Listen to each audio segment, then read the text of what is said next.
Ich habe schon viele mit AIS in den Größen. No. Die Leine ist wichtig, die schützt uns davor, dass wir nicht auf die Ellen knallen. Okay, kannst losmachen. Endlich geht's bei Sonnenschein weiter.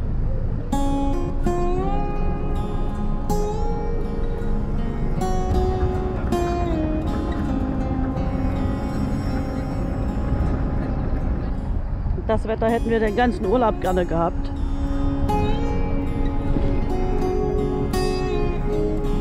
Wie herrlich das Wasser glitzert, wenn die Sonne drauf scheint.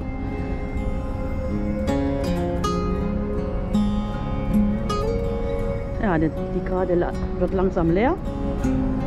Alle Skipper fahren weiter.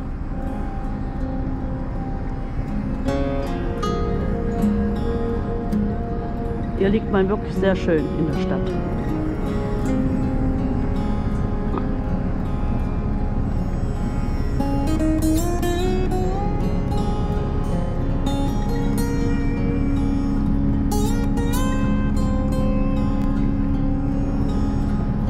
Jetzt passieren wir die Ausfahrt und werden gleich in eine Schleuse reinfahren, um auf das Markermeer zu kommen. Fahren wir in die Schleuse und wir haben Glück, er macht sofort grün. Heute haben wir Westwind. Jürgen fährt ordnungsgemäß dadurch.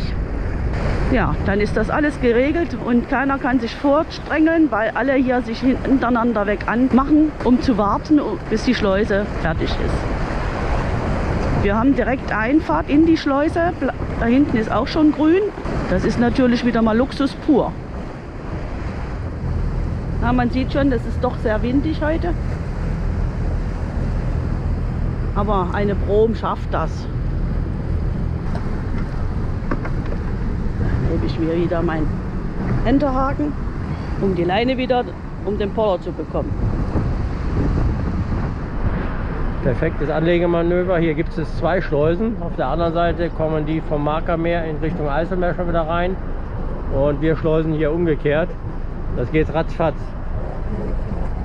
Hier geht die Landstraße drunter her, sodass man hier auch keine Brücke hat. Und vielleicht 20 cm Unterschied.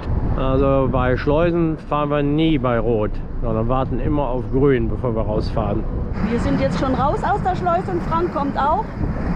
Und meine Aufgabe ist es jetzt wieder, die Fenderralle reinzunehmen. Sieht zwar nicht schön aus, aber besser wie Fender draußen hängen. Wir sind jetzt aus der Schleuse Enkhuizen raus und im Moment sieht es gut aus und der Wind ist nicht so stark gekommen, wie er gestern angesagt war. Und wir werden jetzt sehen, wie sich die Welle entwickelt. Und unser Ziel ist möglicherweise jetzt Muidersand. Wir gucken mal, ob wir bis dahin kommen. Wenn das nicht klappt und es ist zu viel, dann bleiben wir vielleicht auch in Wollenhofe. Wir schauen. Und wenn wir in Muidersand keinen guten Seitensteiger kriegen, dann fahren wir nach Almere weiter. Das ist jetzt erstmal der Plan. Auf geht's mit Speed übers Eiselmeer.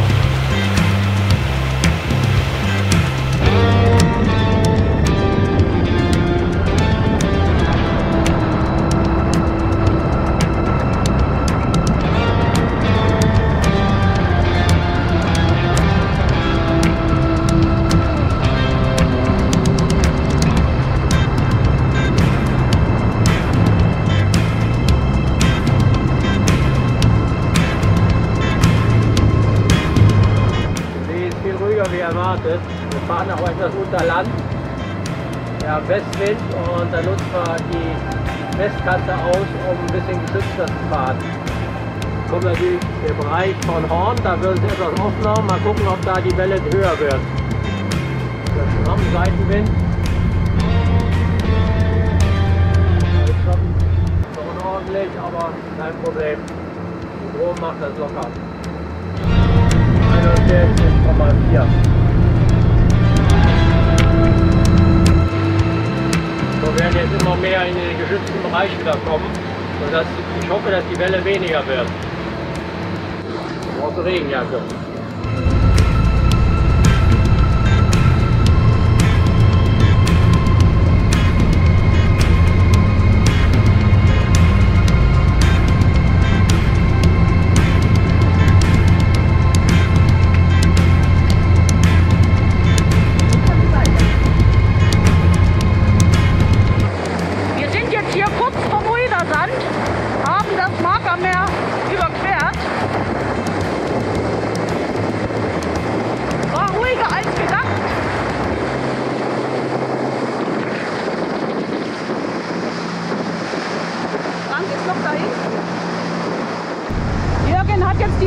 rausgenommen und Frank kommt auch angebrettert.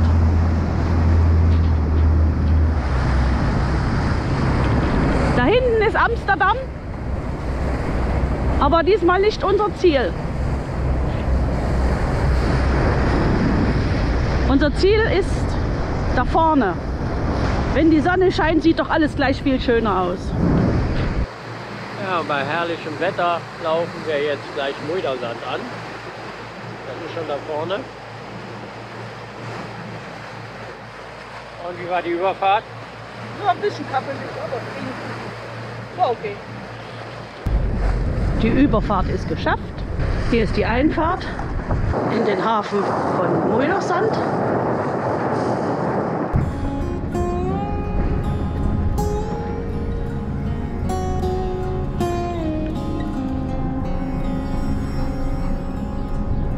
Hier rein! Jürgen, hier musst du rein! Die 57!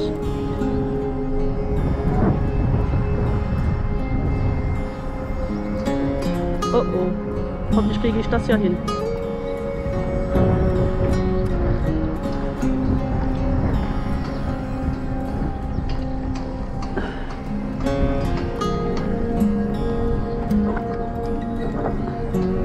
Das ist unsere Box, die uns zugewiesen wurde. Bin ich mal gespannt, ob ich das jetzt hinkriege. Wir haben uns heute Morgen spontan für Muidersand entschieden. Hier gibt es ein bisschen Wackelstege und die sind ganz schön flach, da reicht unsere Leiter kaum. Da muss Marina schon einen Sprung machen. Aber ansonsten liegen wir hier sehr schön. Ja gut, die Baustelle, die hören ja zum Glück irgendwann auf.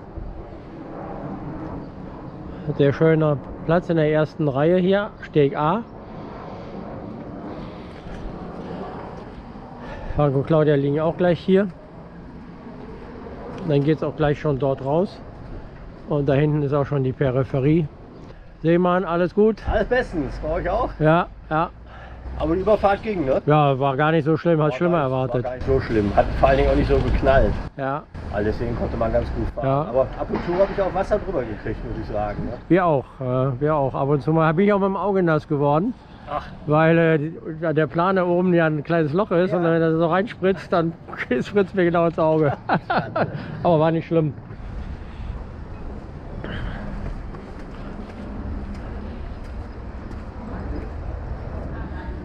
Guten Mittag.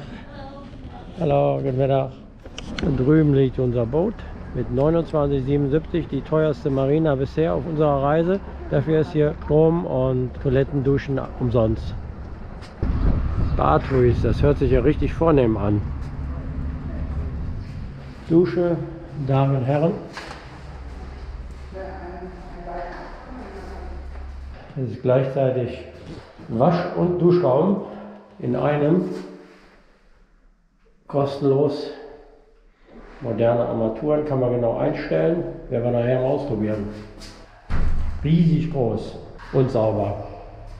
Großes Behinderten-WC mit Dusche, Toiletten, wenn man die Tür aufmacht. Hier das Licht an. Auch sehr sauber, sehr ordentlich. Top. Eine sehr gepflegte Anlage. Hier gibt es sogar eine Familiendusche. Toilette, Waschbecken und Dusche. Da kann man sich mit kleinen Kindern gleich in 2 Duschen zusammen duschen. Das ist perfekt. Ich kann auch selber hier die Temperatur einstellen, wie warm man das Wasser haben will. Und dann kann man auch wieder abstellen. Das ist einfach perfekt. Das war ein perfekter Sanitärbereich und nennt sich zu Recht Badhuis.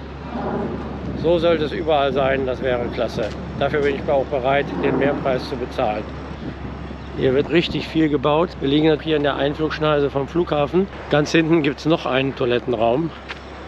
Wir liegen hier am A-Steiger, gar nicht weit hinten. Das ist ganz ideal. Ein paar Meter und man ist im Grünen. Bei Steiger F gibt es nochmal eine Badräume. Und hier gibt es dann auch die Waschräume. Ein Wartebereich für Hunde, solange man sich wäscht oder wäscht. Die Marina ist natürlich schon riesig. Wir sind jetzt hier bei Steiger F und unser Steiger ist A. Und es geht ja dann noch weiter. Da oben die Flieger kommen in schneller Reihenfolge. Man hat immer Fluglärm hier, aber dafür kann man auch gucken. Wenn man sich so die Liegegebühren fürs Jahr anschaut, dann ist das schon nicht günstig, hier zu liegen. Unser Boot wird in der Saison hier 3.200 € kosten. Hier gibt es einen großen Bootsladen mit viel Equipment. Hier gibt es schon eine große Auswahl. Findet alles, was das Bootsherz begehrt. Gehen wir mal runter. Ist natürlich etwas mehr auf Segeln abgestimmt. Für uns nicht so richtig ist dabei. An der Tankstelle gibt es natürlich auch eine Slipanlage. Hier ist immer richtig mächtig Betrieb. Rathaus, der Bootsladen. Bei uns um die Ecke zwar hier, wo unser Boot steht, aber kein GTL. Sonst hätte ich heute hier mal getankt. Das Hafenrestaurant Haberhaus. Das ist leider, um draußen zu sitzen. Abends wird es dann doch zu kalt und zu windig. Hier schauen wir auf die Einfahrt zu den Randmeeren. Schon ein riesiger Bereich. Dahin wird jede Menge gebaut. Kinderspielplatz. Und wir kannten in der Vergangenheit immer nur diese Häuser hier. Neben der Marina ist gleich der Strand. Und dann kommt die Brücke in Richtung Gurrimeer und im Hintergrund ist dann auch schon Naarden. Wir fliegen jetzt über den Eingang der Marina. Wir liegen ganz am Ende, am ersten Steg und im Hintergrund sieht man dann das Markermeer. Die Marina ist riesig groß und das meiste sind natürlich Segelschiffe, weil man hier durch keine Brücke muss, um auf dem Markermeer zu segeln.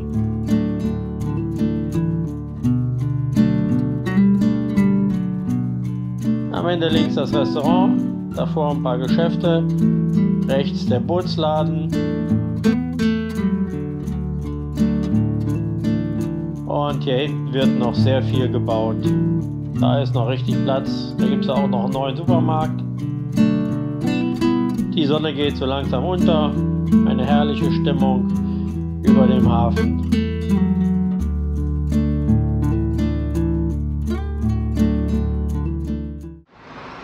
Die Marina Muidersand ist eine ganz tolle Marina, aber man hört hier schon, es ist relativ laut hier. Hier ist geschäftliches Treiben. Gerade hier vorne auf dem A-Steg hört man das besonders doll. Das ist also nicht so angenehm während der Woche. Hier wird so viel gearbeitet. Die Marina nutzt den Kanal 31. Das ist in Holland ein üblicher Kanal zwischen Hafenmeister und Booten, mit dem man einen Liegeplatz erfragen kann. Das muss speziell programmiert werden auf den UKW-Geräten. Das ist in den deutschen Geräten standardmäßig nicht drin und das muss man deshalb extra nachprogrammieren lassen. Wir haben das bei der Handfunke getan, deshalb kann ich mit der Handfunke auch hier den Hafenmeister anfunken und konnte nach einem Liegeplatz fragen. Ansonsten, die Marina ist sehr luxuriös, das ist alles ansonsten perfekt hier, aber das spiegelt sich natürlich auch im Preis wider. Wir kommen gerne wieder, bis zum nächsten Vlog.